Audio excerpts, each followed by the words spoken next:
Once again, welcome back to the program. ਅੱਜ ਦੇ ਇਸ ਰਿਲੀਜੀਅਸ ਸੈਗਮੈਂਟ ਵਿੱਚ ਅਸੀਂ ਗੱਲਬਾਤ ਕਰਾਂਗੇ ਰਜਨੀ ਸ਼ਰਮਾ ਜੀ ਨਾਲ, ਜਿਹੜੇ ਕਿ ਲੰਬੇ ਸਮੇਂ ਤੋਂ ਸਾਡੇ ਨਾਲ ਪੁਰਾਣ ਦੀਆਂ ਜਿਹੜੀਆਂ ਗਥਾਵਾਂ ਨੇ ਉਹਨਾਂ ਦੇ ਬਾਰੇ ਆ ਕੇ ਸਾਂਝ ਪਾਇਆ ਕਰਦੇ ਨੇ। ਇਹ ਲੰਬਾ ਸਫ਼ਰ ਜੋ ਪਿਛਲੇ ਕੁਝ ਮਹੀਨਿਆਂ ਤੋਂ ਚੱਲ ਰਿਹਾ, ਉਸ ਵਿੱਚ ਬਹੁਤ ਸਾਰੀਆਂ ਤੁਹਾਡੀਆਂ ਕਾਲਸ ਆ ਰਹੀਆਂ, ਉਸ ਲਈ ਤੁਹਾਡੇ ਧੰਨਵਾਦ। ਕਿਉਂਕਿ ਹਮੇਸ਼ਾ ਹੀ ਸਾਡਾ ਇਹ ਫੋਕਸ ਹੁੰਦਾ ਕਿ ਸਾਨੂੰ ਪਤਾ ਚੱਲੇ, ਜਿੱਥੋਂ ਵੀ ਵਰਡਸ ਆਫ ਵਿਜ਼ਡਮ ਸਾਨੂੰ ਮਿਲ ਸਕਣ ਤੇ ਉਹਨਾਂ ਨੂੰ ਆਪਣੇ ਜੀਵਨ ਵਿੱਚ ਅਸੀਂ ਗ੍ਰਹਿਣ ਕਰ ਸਕੀਏ, ਉਹ ਉਨਾ ਹੀ ਬਿਹਤਰ ਹੁੰਦਾ ਹੈ। ਕਿਉਂਕਿ ਜਦੋਂ ਅਸੀਂ ਫਰਮਲੀ ਗਰਾਊਂਡਡ ਹੁੰਦੇ ਆਪਣੇ ਰੂਟਸ ਨਾਲ, ਤਾਂ ਸਾਨੂੰ ਉਹ ਗਾਈਡ ਕਰਦੇ ਨੇ ਕਿ ਅਸੀਂ ਆਪਣਾ ਜੀਵਨ ਕਿਸ ਪਾਸੇ ਨੂੰ ਲੈ ਕੇ ਜਾਣਾ ਹੈ। ਇੱਕ ਜੋ ਕੋਸ਼ਿਸ਼ ਕੀਤੀ ਜਾ ਰਹੀ, ਇਸ ਦਾ ਮੁੱਖ ਮਕਸਦ ਇਹ ਵੀ ਹੈ ਕਿ ਅਸੀਂ ਉਹ ਪੁਰਾਣੀ ਜਿਹੜੀ ਸਾਡੀ ਸੰਸਕ੍ਰਿਤੀ ਹੈ, ਜੋ ਸਾਡਾ ਕਲਚਰ ਹੈ, ਜੋ ਸਾਡੀ ਸੱਭਿਅਤਾ ਸੀ, ਉਸ ਵਿੱਚੋਂ ਅੱਜ ਦੇ ਸੰਦਰਭ ਵਿੱਚ ਕੀ ਸਿੱਖ ਸਕਨੇ ਆ। ਆਓ ਇसी संबंध में मुड़ तो ਤੁਹਾਨੂੰ जोड़ते हैं तो गलबात करते हैं रजनी शर्मा जी नाल। जी आना जी, welcome to the programme. Thank you. Rajni ji, जो लंबे समय से ये चक्कर चल रहा है, आप आते हैं, हमें बताते हैं कहानियाँ, बड़ा इंटरेस्ट बनता है लोगों का, और बहुत सारे फ़ोन कॉल, और ख़ास तौर के ऊपर मैं अगेन हमारे जो ईस्ट कोस्ट के ऊपर बहुत सारे हमारे जो लिसनर्स हैं, वॉचर्स हैं, वो हमें फ़ोन कॉल्स करके पूछते हैं, तो उनका धन्यवाद। आपको भी काफ़ी फीडबैक आ रही है, और ये जो इंटरेस्ट जो लोगों से आप बात करते हैं, और अगेन क्योंकि बड़ा वाइड सब्जेक्ट है, तो जब आप चुनते हैं ये जो टॉपिक्स हैं, उसके बारे में थोड़ा सा बताइए, क्या कैसे आप चुनते हैं? क्योंकि इतना वाइड है, एक चीज़ को 22 मिनट में सम अप करना कई बार बहुत मुश्किल भी हो जाता है। जी जी, हरप्रीत जी, पहले तो जो पूरब के दर्शक हैं हमारे, पूर्वीय कनाडा के, थैंक यू वेरी मच। सभी दर्शकों का बहुत धन्यवाद, क्योंकि जब वो इस तरह से फीडबैक देते हैं तो ऐसे लगता है कि जैसे प्रोग्राम करने का मकसद पूरा हो गया हमारा। मुझे ऐसे लगता है कि इन सारी कथाएं सुन के किसी एक के भी हृदय में ये ध्यान आए कि मुझे इस तरफ चलना है, तो मैं समझूंगी कि पूरा जो प्रयास है हमारा सार्थक हो गया जी। तो ये जो आपने कहा कि कथाएं चुनते कैसे हैं, तो आप हमेशा ही मुझसे कहते हैं कि how it is relevant in today's day and age. तो मुझे ये रहता है कि ऐसी कौन सी हमारी समस्याएं हैं, ऐसी कौन सी चीज़ें हैं जो आज भी उतनी ही रेलिवेंट हैं जितनी पहले थी। तो ये मेरा ध्यान ज़्यादा रहता है। तो इसी तरह से वो कथाएं फिर लेके आती हूँ कि जिनमें ऐसा लगे कि कहीं भी कुछ पुराना नहीं है। Human psychology was the same from time immemorial. Absolutely. हमारी परेशानियां भी वही हैं, हमारी समस्याएं भी वही हैं जी। और बड़ी बात यह है, उनके समाधान भी वही हैं। लेकिन हम कहीं समाधानों को ढूंढने और निकल गए, ये सोच के कि ये तो पुरानी बात थी, आज वो नहीं है।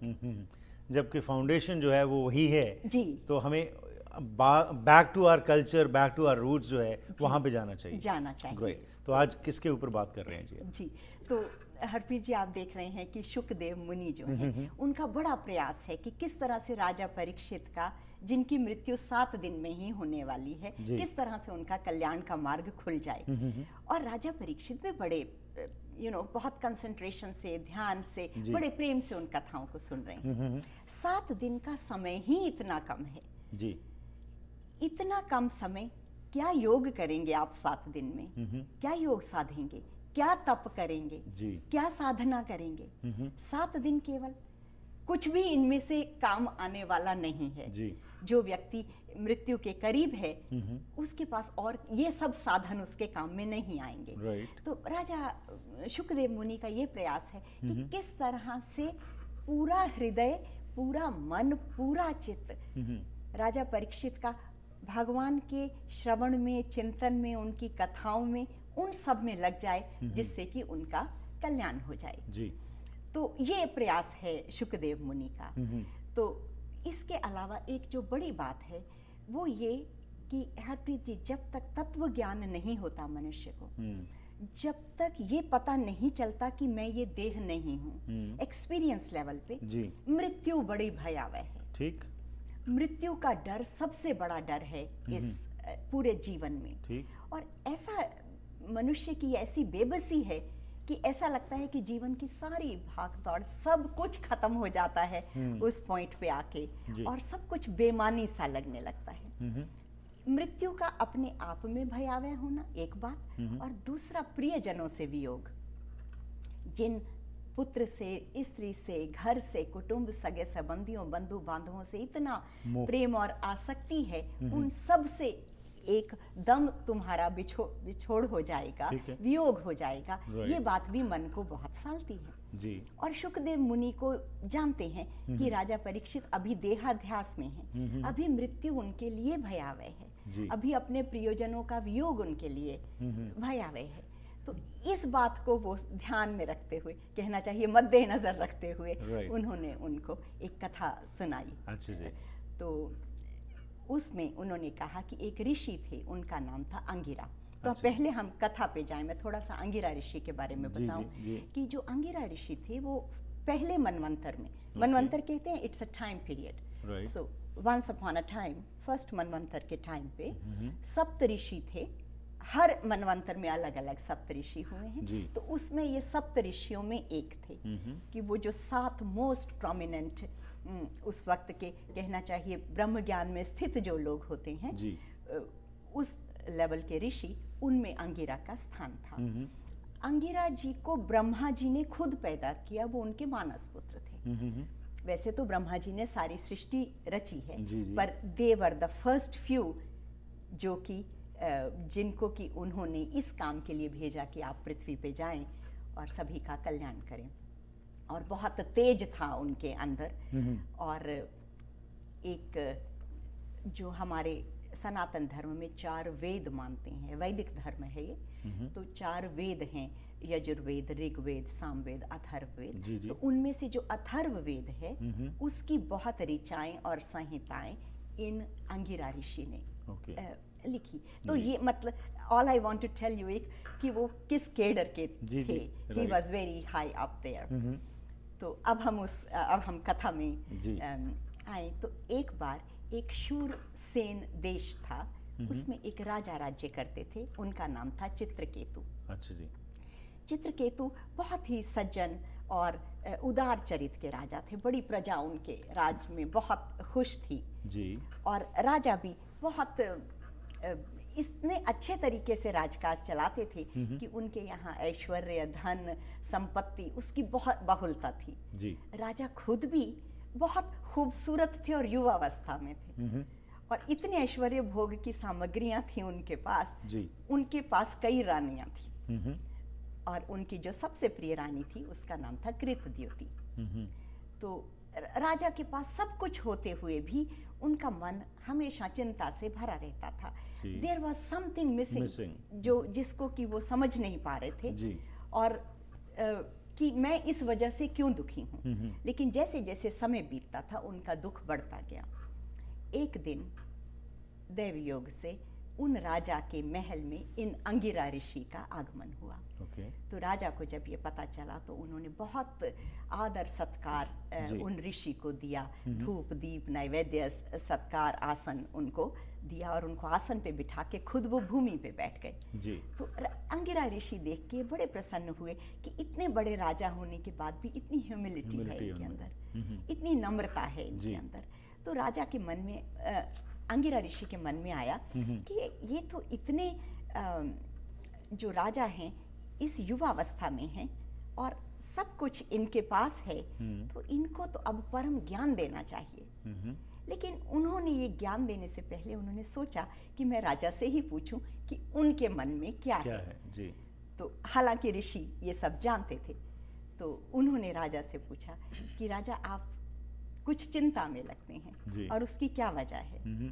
तो राजा ने जो जवाब दिया वो भी अच्छा reason, it is a very good reason. उन्होंने कहा कि अगर किसी व्यक्ति को बहुत भूख और प्यास लगी है जी, तो उसकी तृप्ति केवल अन्न और जल से ही होगी।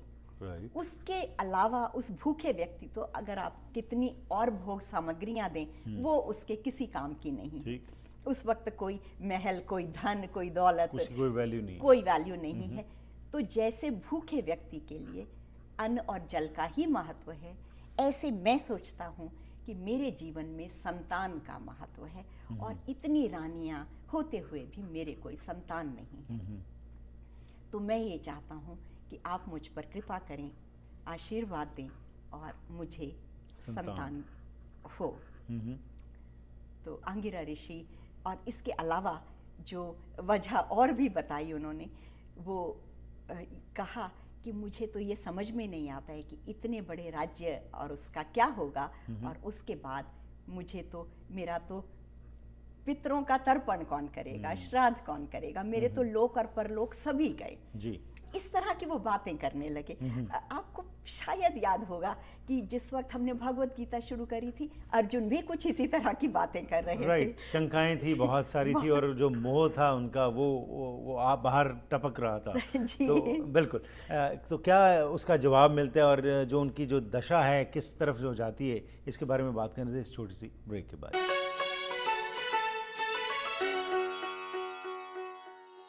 ਰਾਜਾ ਚਿਤਰਕੇਤੂ ਅਤੇ ਰਿਸ਼ੀ ਅੰਗੀਰਾ ਦੇ ਵਿਚਕਾਰ ਜੋ ਵਾਰਤਾਲਾਪ ਹੁੰਦੀ ਹੈ, ਉਸ ਸੰਬੰਧ ਵਿੱਚ ਗੱਲਬਾਤ ਚੱਲ ਰਹੀ ਹੈ। ਆਓ ਹੋਰ ਜਾਣਕਾਰੀ ਲੈਂਦੇ ਹਾਂ ਕਿ ਜਿਹੜੇ ਰਿਸ਼ੀ ਸੀ ਉਹ ਕੀ ਮੈਸੇਜ ਦੇਣਾ ਚਾਹੁੰਦੇ ਨੇ ਇਸ ਰਾਜੇ ਨੂੰ। ਜਿਸ ਤਰ੍ਹਾਂ ਰਜਨੀ ਨੇ ਦੱਸਿਆ ਬ੍ਰੇਕ ਤੋਂ ਪਹਿਲਾਂ ਕਿ ਇਹ ਰਾਜਾ ਜਿਹੜਾ ਸੀ, ਇਸ ਨੂੰ ਹਰ ਤਰ੍ਹਾਂ ਦੀ ਇਸ ਦੇ ਕੋਲ ਸੁਵਿਧਾ ਸੀ, ਲੇਕਿਨ ਚਿੰਤਤ ਸੀ, ਪਰ ਮੋਹ ਦੇ ਵਿੱਚ ਸੀ, ਤੇ ਉਹ ਇਹ ਸਮਝਦਾ ਸੀ ਕਿ ਉਹ ਆਪਣੇ ਇਸ ਵੰਸ਼ ਨੂੰ ਅੱਗੇ ਚਲਾਉਣ ਵਾਸਤੇ ਉਸ ਕੋਲ संतान होनी बहुत ज़रूरी है। और इसी संबंध में और जानकारी लेने जी, और क्या बातें होती है जी फिर? तो ऋषि ने जब अंगिरा ऋषि राजा चित्रकेतु की बात सुनकर मुस्कुराए कि ये लोक और परलोक की बातें कर रहे हैं, इतने ज्ञान की बातें कर रहे हैं, लेकिन संतान के लिए इतने इच्छुक हैं, इनके दिल में एक उत्कट अभिलाषा है संतान की, तो अभी मेरी कोई भी बात इनको समझ में नहीं आएगी। पर फिर भी ऋषि ने ये सब जानते हुए भी उनसे कहा कि देखो राजन, जो घर है, स्त्री है, पुत्र है, धन, वैभव, ऐश्वर्य, ये सभी अनित्य हैं। These are temporary and they are going to, you are going to lose them one day or the other। तो ये मनुष्य के सुख और दुख दोनों के कारण होते हैं। तो इनसे जो बुद्धिमान मनुष्य हैं उनको दूर रहना चाहिए। पर राजा के ने इन बातों पे कोई ध्यान नहीं दिया। उन्होंने इस बात को नहीं समझा कि अंगिरा ऋषि कह रहे हैं कि ये तुम्हारे लिए सुख और दुख दोनों लाएंगे। और उन्होंने फिर से ऋषि से कहा कि अगर मुझे एक पुत्र की प्राप्ति हो तो मैं अपने को भाग्यवान समझूंगा, और आप जैसे ऋषि का आगमन हुआ है। तो ऋषि ने कहा कि अच्छा ठीक है, और उन्होंने एक यज्ञ किया। और यज्ञ में राजा और उसकी जो रानी थी कृतद्युति दोनों बैठे, और उसके बाद उन्होंने यज्ञ करने के बाद जो यज्ञ का बचा हुआ हविष्यन्य बोलते हैं उसको, तो उसको आशीर्वाद रूप में कहा कि आप इस रानी को दे दें। तो रानी ने वो अन्न को ग्रहण किया, और उसके बाद वो गर्भवती हो गई अंगिरा ऋषि के पुण्य प्रताप से। उस आशीर्वाद स्वरूप वो गर्भवती हो गई, और वो बड़ी प्रसन्न हुई, और राजा की भी प्रसन्नता का ठिकाना नहीं रहा। और बड़े उससे सावधानी के साथ वो अपनी गर्भ की देखभाल करने लगी, और समय आने पर उनके घर पे एक बहुत सुंदर पुत्र उत्पन्न हुआ। पुत्र को देखकर राजा की तो प्रसन्नता का ठिकाना ही नहीं रहा। और वो जो कृतद्युति हैं, इतने वर्षों से उनको भी ऐसे लगा कि उनके मन की जैसे कोई साध पूरी हो गई, और वो अपने आप में बहुत गर्व महसूस करने लगी मातृत्व का अनुभव करके। और राजा जो है, उनकी आसक्ति अपनी उस रानी के प्रति और इसके अलावा उस पुत्र के प्रति बहुत बढ़ने लगी, और वो बड़े प्रेम से उसकी देखभाल करते थे। एक बहुत सुंदर शास्त्र में इस बात को इस तरह से कहा कि जिस तरह से कोई कंगाल व्यक्ति है, अगर उसको थोड़ा सा भी धन मिल जाए तो वो बड़े यत्न से उस धन की रक्षा करता है, यही हाल उस राजा का हुआ। लेकिन जैसे मैंने आपसे पहले कहा था, उस राजा के और भी बहुत सी रानियां थी। तो एक तो वो सभी रानियों को ये लगा कि एक तो हम वैसे ही संतानहीन हैं, और अब पति भी हमसे विमुख हो गए, तो उनको ऐसे लगा कि जैसे उनका तो कोई अस्तित्व ही नहीं रहा। इस महल में उनकी दशा तो एक दासी से ज्यादा नहीं रही कि ना पति उनकी तरफ ध्यान देते हैं, ना उनके पास कोई संतान है। तो उनको ऐसे लगा कि they are good for nothing. तो उनको आपस में सबको बहुत ज्यादा ईर्ष्या और द्वेष होने लगा। कॉन्स्पिरेसी शुरू हो गई जी। षड्यंत्र जो है वो शुरू हो गया।